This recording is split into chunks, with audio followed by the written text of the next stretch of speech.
কিপটে বুড়ি, আমি আর কাজ করব না তোমার বাড়িতে। হাড় মাস জ্বালিয়ে খেলো। নতুন বছরে 200 টাকা মাত্র বোনাস চাইছি, তাও দেবে না। ওই টাকা নিয়ে কি তুমি স্বর্গে যাবে? তিন কুলে তো কেউ নেই, কি করবে ওই টাকা দিয়ে তুমি? দরকার হলে রাস্তার ভিখিরিতে দান করে দেব, তবু 1100 টাকা মাইনের 1 পয়সা বেশি পাবি না, এই বলে রাখলাম। এই শেষ, নাক কান মুললাম। তোমার বাড়িতে যদি আর কাজে আসি তবে নাম বদলে দিও। আমি চললাম। এই নিয়ে প্রায় 12:40 কাজ ছেড়েছে টুম্পা। প্রত্যেকবারই আর না আসার দৃঢ় প্রতিজ্ঞা করে চলে গেছে। কিন্তু সকাল গড়িয়ে দুপুর, খুব বেশি হলে দুপুর ছেড়ে বিকেল, এই হলো তার রাগের সীমারেখা। বহু চেষ্টা করে একবার সন্ধে 6টা অবধি আসেনি সে, কিন্তু 6:30টায় মৃণালিনী দেবীর একটা ওষুধ আছে, তাই আবার সে ছুটতে ছুটতে গেছে। ওই ওষুধ না খেলে বুড়ি সারা রাত 2 চোখের পাতা এক করতে পারবে না। মৃণালিনী ভবনের এই মস্ত প্রাসাদের মতো বাড়িটার বিশাল গেটটা ঠেলে প্রতিদিনের মতো ভেতরে ঢোকে টুম্পা। তার শরীরে সকালের ঝগড়ার কোনো রেশ নেই আর। ঘরে ঢুকেই একেবারে দিদিমণির কায়দায় শাসন শুরু করে দেয় সে। এই বুড়ি, দুপুরে খেয়েছো? না খেয়ে কি তোর জন্য বসে থাকবো মুখ পুড়ি? আসতে এত দেরি হলো যে? সিরিয়ালের প্রথম পার্টটা তো হয়েই গেল। সে হোক গে, ওষুধ খেয়েছো? না। দেখলে, একদিন একটু দেরিতে এসেছি, অমনি অনিয়ম শুরু। এই মেলা জ্ঞান দিস না তো। বক বক না করে মুড়ি চানাচুরটা মেখে নিয়ে আয় দেখি। কুচি কুচি করে পেঁয়াজ দিস, আর হ্যাঁ, একটা কাঁচা লঙ্কা চিড়ে আনবি। খালি হুকুম আর হুকুম। এ না ওষুধ, গিলে আমায় শান্তি দাও। আমি গেলে তুই তো শান্তিই পাস। বুড়ি মরলে তোকে দেখবে কে রে মুখ পুড়ি? ও নিয়ে তোমায় ভাবতে হবে না, আমাকে দেখার লোক অনেক আছে। কেন রে, প্রেম টেম করছিস নাকি? বলিসনি তো। থামবে তুমি? চলতে থাকে তাদের আবোল তাবোল বকবক। প্রতিদিন প্রায় এভাবেই সন্ধে কাটে দুজনের। দিন শুরু হয় ঝগড়া দিয়ে, শেষও হয় ঝগড়া দিয়ে। মাঝে লেগে থাকে এক রাশ অভিমান, আবদার, অভিযোগ আর খুনসুটি। দুজনের বয়সের পার্থক্য কম করে হলেও 50-52 হবে, অথচ বাইরে থেকে দেখলে মনে হবে দুই বান্ধবী বসে ছেঁড়া পুতুলের মুন্ডু নিয়ে ঝগড়া করছে। ভাগ্যের কি নির্মম পরিহাস! দুজনের ভাগ্যবোধ হয় ঈশ্বর একই কলমে লিখেছিলেন। টুম্পার স্বামী বিয়ের 1.5 বছরের মাথায় তাকে ছেড়ে সৌদি আরব চলে যায়। আজ প্রায় 7 বছর হয়ে গেছে, আর ফেরেনি সে। গত কয়েক বছর হলো টুম্পা অপেক্ষা করাও ছেড়ে দিয়েছে। উত্তরপ্রদেশের এক প্রত্যন্ত গ্রাম থেকে গুতেল মুন্সি নামের এক দূর সম্পর্কের কাকু তাকে কলকাতায় নিয়ে আসে মাত্র 2 বছর বয়সে। তাই উত্তরপ্রদেশের গ্রামের বাড়ি অথবা তার নিজের মা বাবার মুখও মনে নেই তার, এবং না থাকাটাই স্বাভাবিক। গুতেল মুন্সি মদ খেয়ে খেয়ে নিজের শরীরটাকে শেষ করে ফেলেছিল, তাই কেউ আর তাকে কাজে নিতে চাইতো না। তাই খুব ছোট বয়স থেকেই ওর বাড়িতে কাজ করে। দুটো পেট চালাতে হতো টুম্পাকে। তারপর হঠাৎ একদিন রাত 3টের দিকে খবর এলো তার ভিটে মাটির একমাত্র সাক্ষী তার ওই গুতেল কাকুর মদ্যপ অবস্থায় লরির নিচে পড়ে পার্থিব কষ্ট থেকে মুক্তি লাভ করেছে।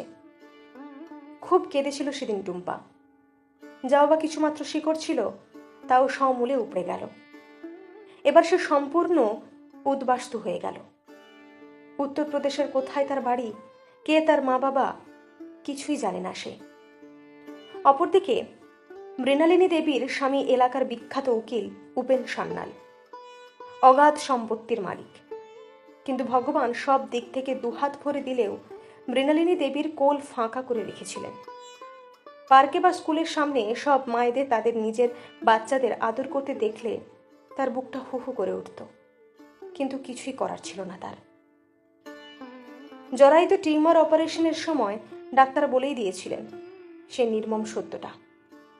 তারপর জীবনের একমাত্র সঙ্গী এই বৃদ্ধ বয়সে এসে তার হাত ছেড়ে দিয়ে আকাশের বুকে জায়গা করে নিল, তা আজ প্রায় 3 বছর।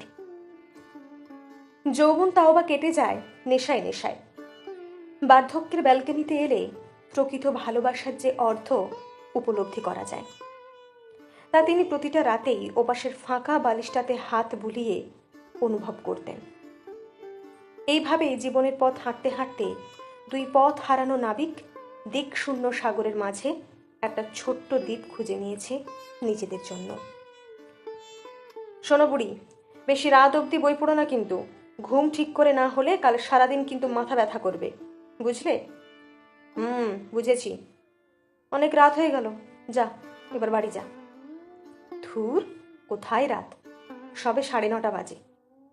যাই হোক, শোনো, টেবিলের ওপর ওষুধ রইল রাতের, ঘুমোবার আগে খেয়ে নিও।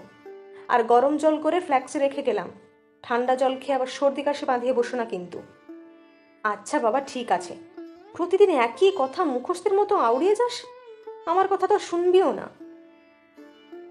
তোমার আবার কি কথা? কত করে বলি রাতটা এখানেই থেকে যা।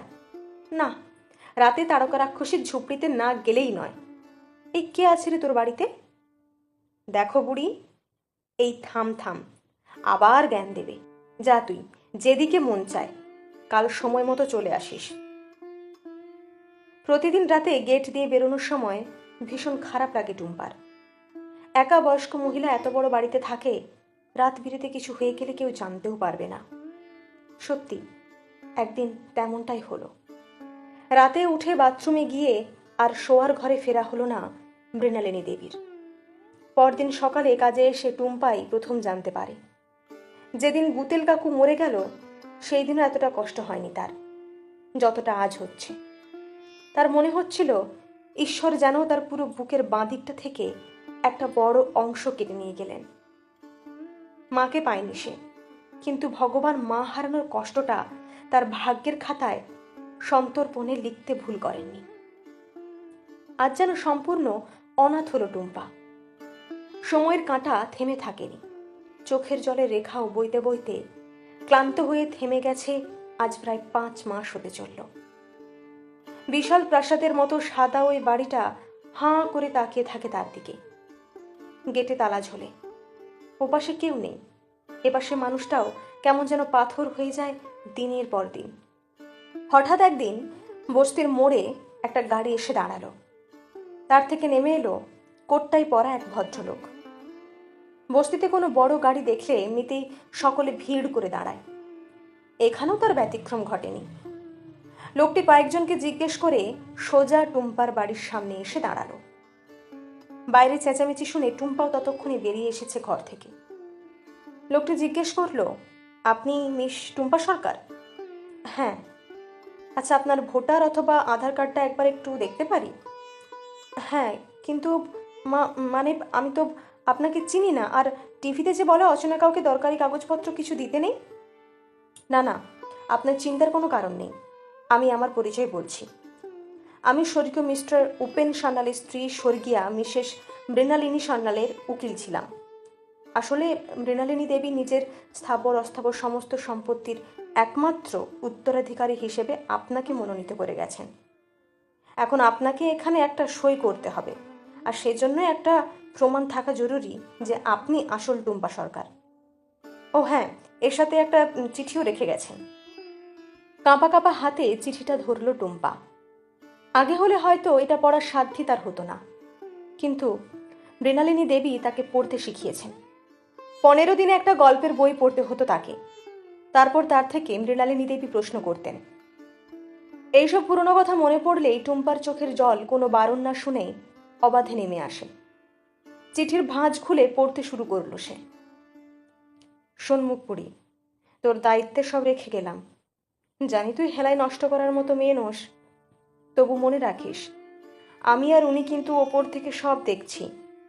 আমার বাড়িটা আজ থেকে তোকে দিলাম, আগের মতোই গুছিয়ে যত্ন করে রাখিস। আর শোন, আবার একটা বিয়ে করিস। একা একা সারা জীবন বেঁচে থাকা যায় না, ঝগড়া করারও একটা লোক চাই। আজ তো এই বুড়িটাও নেই যে গাল ফুলিয়ে সকাল সন্ধে ঝগড়া করবি। ভালো থাকিস, নিজের একটু যত্ন নিস। চলি রে। ইতি তোর ঝোঁকড়ুটে বুড়ি।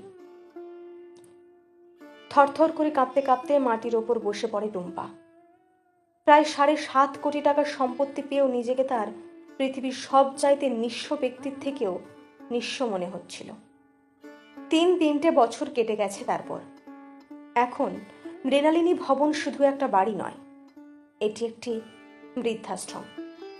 এখানে টুম্পা মৃণালিনী দেবীর মতো এমন 35 জনকে নিয়ে এসেছে যাদের সমাজ, পরিবার, এমনকি ঈশ্বরও দূরে ঠেলে দিয়েছেন। তাদেরই 2 হাতে বুকে টেনে নিয়েছে টুম্পা। জায়গা করে দিয়েছে মৃণালিনী ভবনে, যাতে শেষ কটা দিন তারা যেন একাকিত্বে না বাঁচেন। টুম্পা যেন একা না থাকে, একটা ঝগড়া করার লোক খুঁজে নেয়। এই তো ছিল মৃণালিনী দেবীর শেষ ইচ্ছে। সেটাই খুঁজে নিয়েছে সে। একটা দুটো নয়, 35টা ঝগড়ুটে বুড়ি।